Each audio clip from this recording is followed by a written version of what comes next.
Kwa hii dunia hakuna mwanaume hawezi akashindwa kutongoza mwanamke, bora tu apate hiyo opportunity ya kumkaribia, na alafu apate hiyo opportunity ya kumfanyia matani ya mapenzi, hawezi akaresist.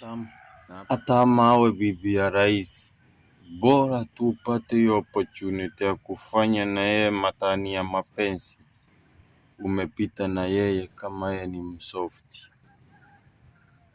Na hapo ndio mwanamke huwa anatetea identity ya bwanake, lakini si wengi hujua hilo.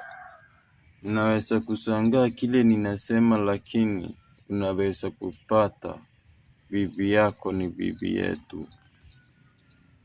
Tafakari hilo.